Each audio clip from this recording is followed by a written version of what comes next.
Study section 9. The placenta. Introduction.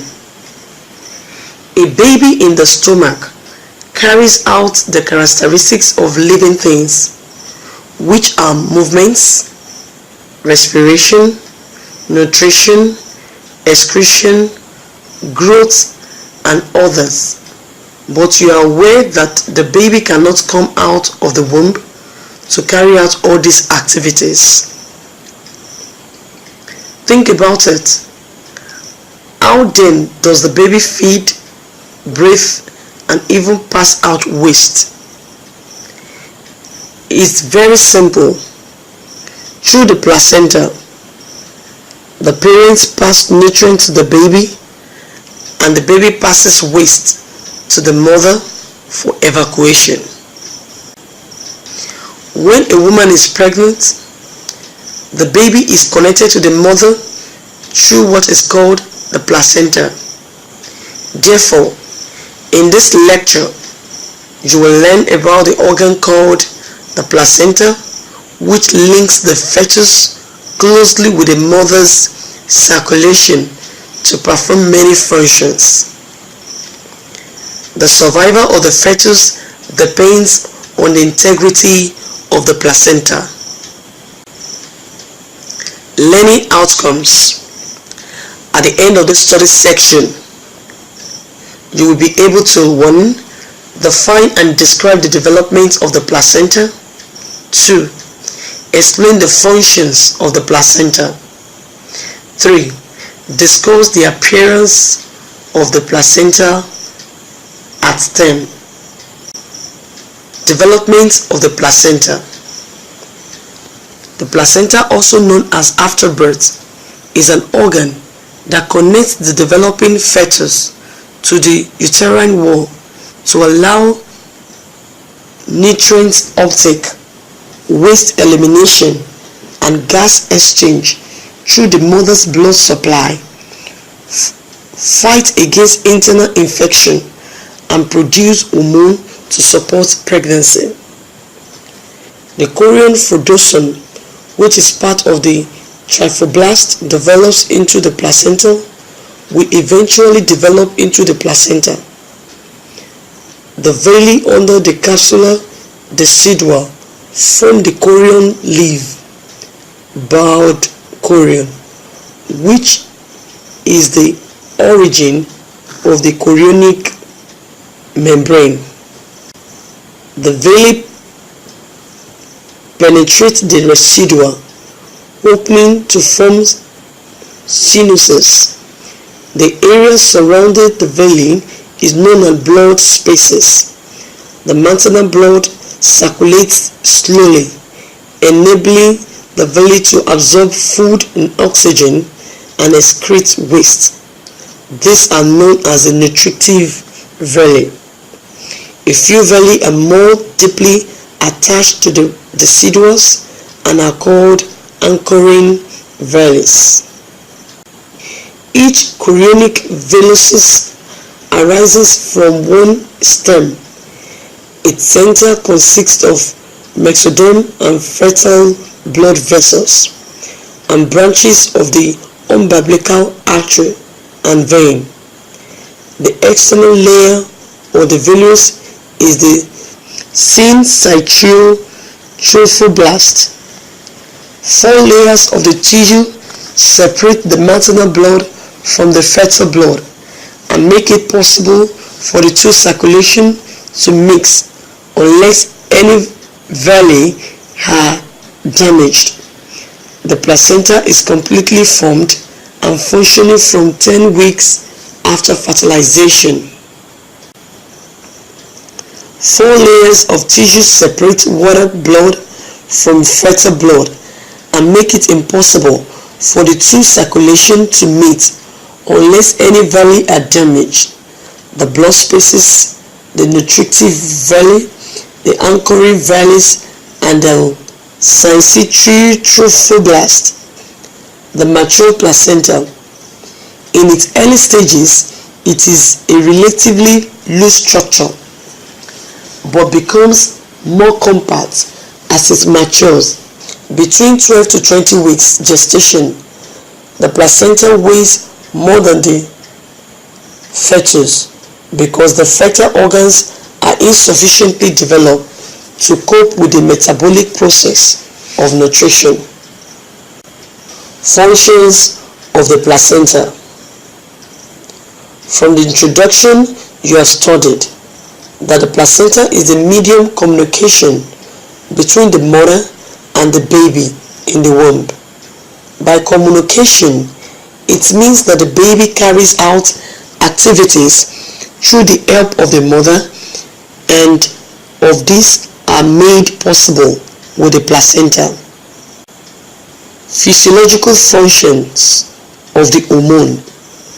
Now therefore, you are going to learn in details the functions of the placenta. 1. Respiration. 2. Storage. 3. Nutrition. 4. Excretion. 5. Protection. Respiration. The fetus obtains oxygen and excretes carbon dioxide through the placenta.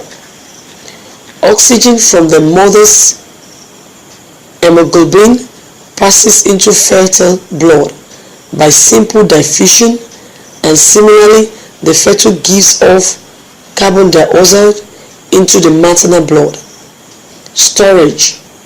The placenta metabolizes glucose, stores it in the form of glycogen, and reconverts it to glucose as required. The placenta can also store iron and the fat-soluble vitamins. Nutrition. Amino acids are required for body building, glucose for energy, calcium and phosphorus for bones and teeth, and iron and other minerals for blood formation. Food for the fetus derives from the mother's diet and has already been broken down into simpler form by the time it reaches the placenta site. The placenta is able to select those substances required by the fetus. It can also break down complex nutrients into compounds which can be used by the fetus. Excretion. The main substance excreted from the fetus is carbon dioxide. Bilirubin is also excreted. The amounts of urea and uric acid excreted are very small. Protection. The placenta provides a limited barrier to infection. Few bacteria can penetrate. Viruses cross freely and may cause congenital abnormalities. As in the case of the rubella virus, some drugs will cross to the fetus, although these are exceptions. For example, heparin. Towards the end of pregnancy, small antibodies, immunoglobulins, IgG, will be transferred to the fetus, and this will confer immunity on the baby for the first 3 months after birth. Only those antibodies which the mother herself possesses can be passed on. Hormonal endocrine functions of the placenta. The placenta also performs some hormone functions, which are 1. Human chorionic texture. Human chorionic gonadotropin HCG. 2.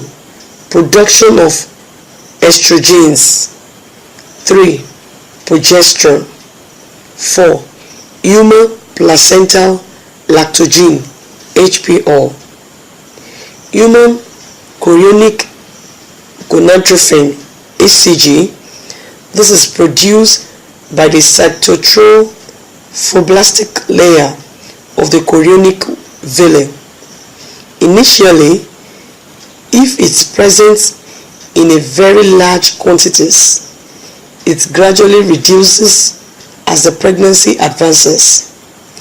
HCG forms the basis of the many pregnancy tests which are available as it is excreted in the mother's urine. Its function is to stimulate the growth and activity of the corpus luteum. Production of estrogen. The placenta produces estrogen which are secreted in large amounts throughout pregnancy. The fetus provides the placenta with the vital percussions for the production of estrogen. Estrogen production is an index of fetal placental well-being. Progesterone. This is made in the central layer of the placenta in increasing quantities until immediately before the onset of labor, when its levels falls. Human placental lactogen, HPL. HPL has a role in glucose metabolism in pregnancy. It appears to have a connection with the activity of human growth hormone. As the level of HCG falls, so the level of HPL rises and continues throughout pregnancy. Appearance of the placenta at term. The placenta is a round, flat mass about 20 cm in diameter and 2.5 cm thick as its center. It weighs approximately 1/6 of the baby's weight at term. The maternal surface. This surface is dark red in color and part of the basal decidual will have been separated with it.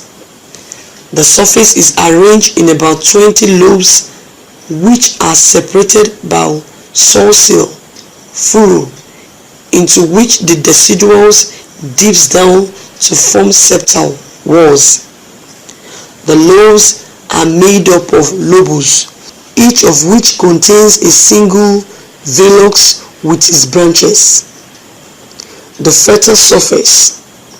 The omnial covering, the fetal surface of the placenta, gives it a white shining appearance. Branches of the umbilical veins and arteries are visible, spreading out from the insertion of the umbilical cord, which is normally in the center. The fetal sac. The fetal sac consists of a double membrane. The outer membrane is the chorion, which lies under the capsular decidua and becomes close to the uterine wall. The inner membrane is the amnion, which contains the amniotic fluid as long as it remains intact. The fetal sac protects the fetus against ascending bacterial infection. Colon. This is a thick, opaque fibrous membrane derived from the trophoblast. It is continuous with the chorionic plate which forms the base of the placenta. Amnion. This is a smooth, tough, translucent membrane derived from the inner cell mass. It is thought to have a role in the formation of the amniotic fluid. Study section summary. In this unit, you have learnt that 1. The chorion fundosome, which is part of the trophoblast, will eventually develop into the placenta and the process of placental development. 2. The placenta performs functions which the fetus is unable to perform for itself and during intrauterine life. 3. The placenta at term is dark red in color and has two surfaces, the maternal and the fetal surfaces. End of study section 9. Thanks for listening.